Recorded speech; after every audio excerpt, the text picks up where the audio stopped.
Malam itu, 9 Januari 2025, suasana di Jalan Dr. Wahidin Sudirohusodo, Desa Sengon, Jombang, Jawa Timur. Tidak seperti biasanya. Puluhan warga berkerumun, sebagian berdiri di pinggir jalan, sebagian lagi mencoba mengintip ke balik garis polisi yang telah dibentangkan. Tempat cukur yang biasanya menjadi langganan anak-anak muda itu, kini berubah menjadi pusat perhatian warga kota Jombang.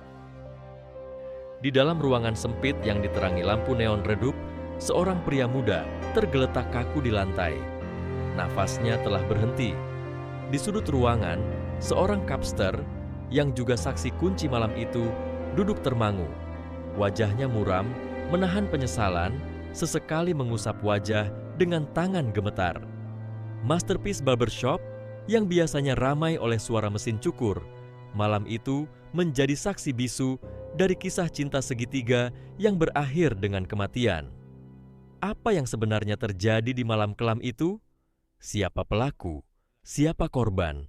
Dan apa yang memicu ledakan emosi hingga nyawa melayang? Inilah kisah lengkapnya.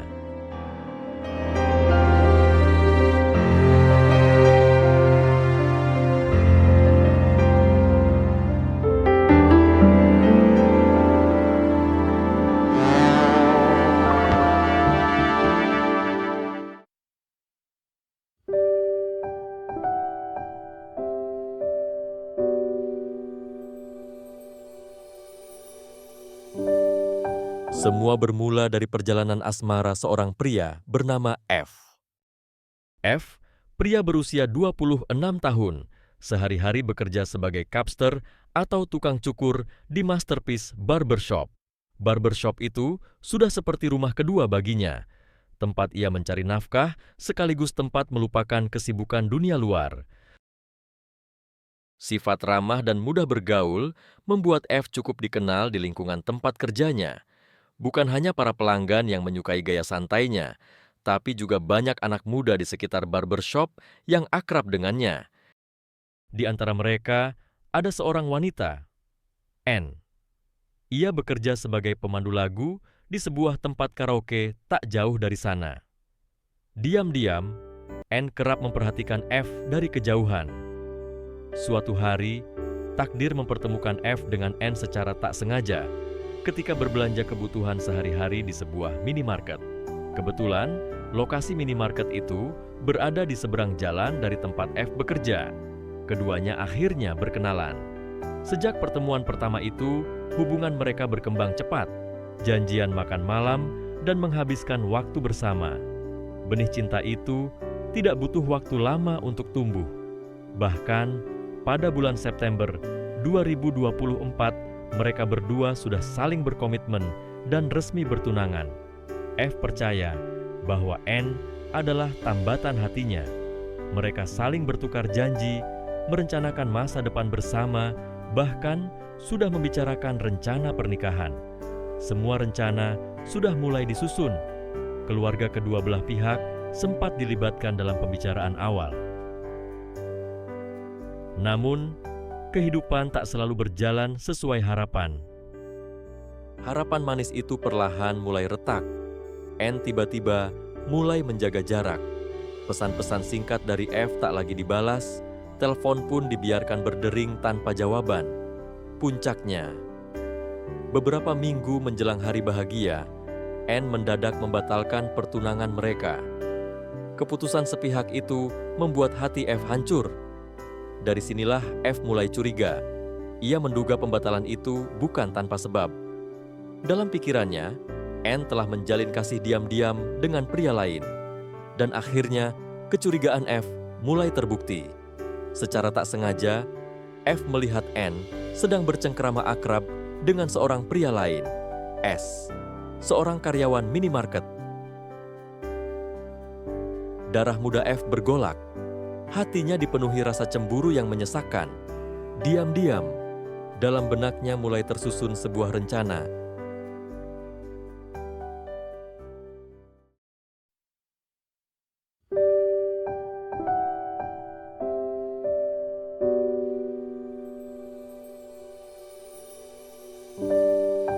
S, pria berusia 24 tahun. Ia bekerja sebagai pegawai minimarket di Jombang. Pria sederhana, pekerja keras, dan dikenal gampang bergaul oleh rekan-rekannya. Minimarket ini lokasinya berada di jalan yang sama dengan Masterpiece Barbershop. Lokasinya hanya berseberangan. S mulai mengenal N ketika wanita berusia 24 tahun itu sering belanja kebutuhan sehari-hari di minimarket tersebut. Dari perkenalan biasa, hubungan S dan N mulai berkembang menjadi kedekatan emosional. Diam-diam, N mulai menjalin hubungan dengan S, padahal pertunangannya dengan F masih berjalan. Saat mengetahui adanya hubungan N dengan S, amarah dan kecemburuan mulai menguasai hati F. Ia merasa dikhianati. Bukan hanya cintanya, tapi juga harga dirinya sebagai pria yang sudah berani melamar kekasihnya. Hati yang hancur membuat pikirannya gelap. Didorong oleh rasa sakit hati, F mencoba mengambil langkah drastis. Ia mencari cara agar S dan N berpisah. Dalam pikirannya, jika ia bisa membuat S kecewa pada N, maka hubungan mereka akan retak. Maka, pada suatu waktu, F mengirimkan sebuah video kepada S. Video itu berisi konten asusila N bersama pria lain, yang tujuannya untuk memancing emosi S. Video itulah yang menjadi pemicu utama terjadinya tragedi di barbershop di Jombang. S yang menerima video itu tentu saja marah. Ia ingin mengkonfrontasi F secara pribadi. Namun, alih-alih meninggalkan N, S justru memutuskan untuk menemui F secara langsung. Setelah saling berbalas pesan melalui aplikasi pesan singkat, keduanya menyepakati bertemu di Masterpiece Barbershop yang merupakan tempat kerja F. Dan pertemuan itu terjadi pada malam naas 9 Januari 2025.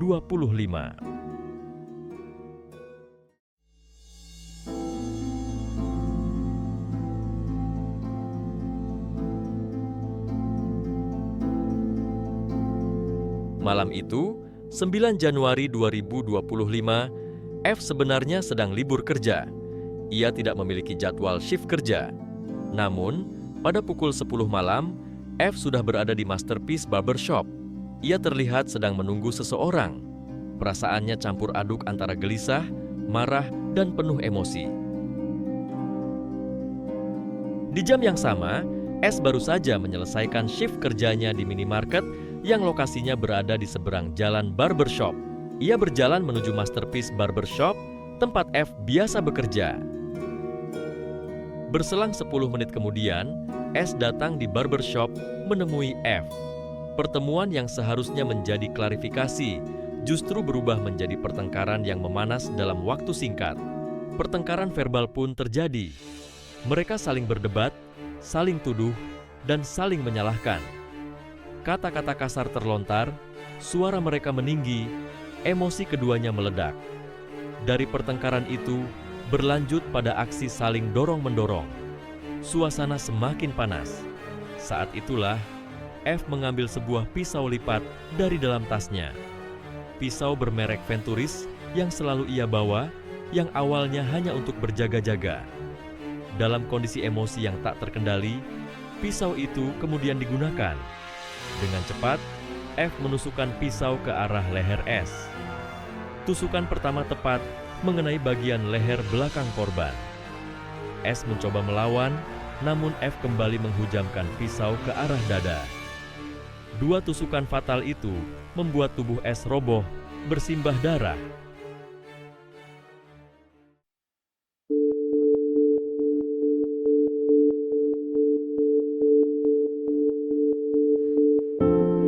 Saat tubuh S roboh, darah membasahi lantai barbershop. Suasana seketika hening. Di luar barbershop, beberapa warga mulai curiga mendengar suara pertengkaran keras beberapa menit sebelumnya. Seorang pedagang nasi goreng yang mendengar suara pertengkaran segera memasuki barbershop itu. Namun, sudah terlambat. Korban sudah roboh dan terkulai. Patroli polisi yang sedang melintas langsung menuju ke lokasi begitu menerima laporan. Tidak butuh waktu lama, aparat kepolisian dari Polres Jombang langsung tiba di tempat kejadian perkara. F yang masih berada di lokasi langsung diamankan. Polisi menemukan pisau lipat Venturis yang masih berlumuran darah diduga sebagai alat yang digunakan dalam aksi penusukan itu. Garis polisi dipasang. Warga mulai berkerumun menyaksikan penanganan kasus yang menggemparkan itu. Tubuh S segera dievakuasi dan dibawa ke rumah sakit umum daerah untuk penanganan medis. Namun nyawanya sudah tak tertolong. Beberapa saksi yang berada di sekitar lokasi, seperti kasir minimarket di seberang jalan, pedagang nasi goreng, serta warga sekitar, turut dimintai keterangan. Di hadapan penyidik, F akhirnya mengakui semua perbuatannya.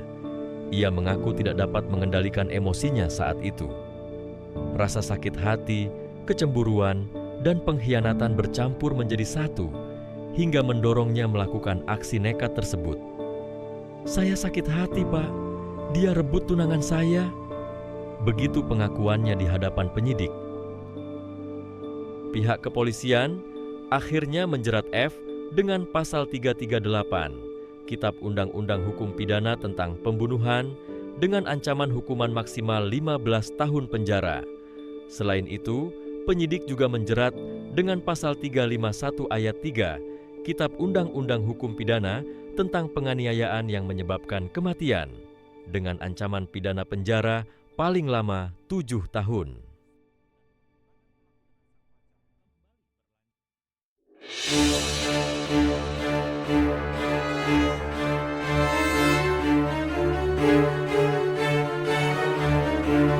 Untuk mengungkap dengan jelas rangkaian peristiwa malam itu, pihak kepolisian menggelar proses rekonstruksi pada hari Jumat, 24 Januari 2025. Total ada 30 adegan yang diperagakan, mulai dari pertemuan antara F dan S di dalam barbershop, pertengkaran verbal, aksi dorong-dorongan, hingga puncaknya penusukan tragis yang mengakhiri hidup S. Adegan ke-13 dan ke-14 menjadi bagian paling krusial ketika F melakukan 2 tusukan fatal menggunakan pisau lipatnya. Dalam rekonstruksi ini, polisi juga memperlihatkan barang bukti berupa pisau lipat Venturis, pakaian korban, serta rekaman CCTV barbershop. Sementara itu, ponsel milik F dan N yang berisi percakapan serta video yang sempat dikirimkan juga dibawa petugas kepolisian karena menjadi bagian penting dalam mengungkap motif kasus ini. Namun, ketika sedang dilakukan rekonstruksi, salah satu keluarga korban yang menyaksikan jalannya rekonstruksi itu tiba-tiba berteriak histeris saat melihat pelaku. Untuk memperlancar jalannya rekonstruksi, salah satu keluarga korban itu akhirnya diamankan petugas agar menjauh dari lokasi barbershop.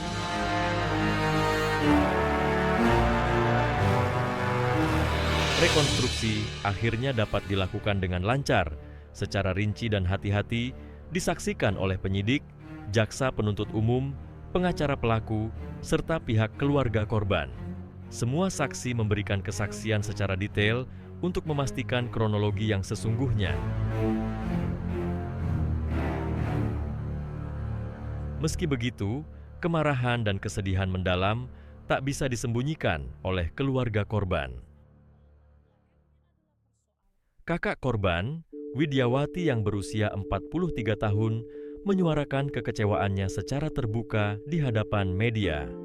Dengan suara bergetar, Widyawati berkata, "Semoga pelaku mendapatkan hukuman setimpal, nyawa dibayar nyawa. Karena kalau ada masalah, kenapa tidak diselesaikan dengan kepala dingin?" Bagi pihak keluarga, kehilangan S bukan hanya kehilangan seorang adik, tetapi juga kehilangan tumpuan harapan mereka.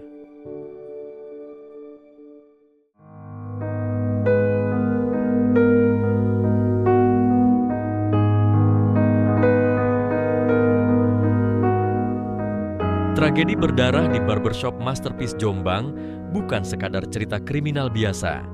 Ini adalah gambaran nyata bagaimana emosi yang tak terkendali dapat menghancurkan masa depan seseorang dalam hitungan menit. Cinta yang tak terjaga, cemburu yang membabi buta, dan ego yang menguasai diri menjadi campuran berbahaya yang mendorong manusia pada tindakan di luar batas. Dari kasus ini, kita belajar bahwa pengendalian emosi adalah kunci utama saat menghadapi konflik, apalagi yang berkaitan dengan urusan hati. Jika emosi dibiarkan menguasai, logika akan tertutup, dan keputusan yang buruk bisa saja muncul hanya dalam sekejap mata. Semua pihak akhirnya menderita, bukan hanya pelaku dan korban, tetapi juga keluarga masing-masing yang harus menanggung luka batin seumur hidup. Terima kasih telah menonton video ini sampai akhir. Sampai jumpa di kisah berikutnya. Jangan lupa like, share, dan subscribe untuk cerita-cerita kisah nyata lainnya.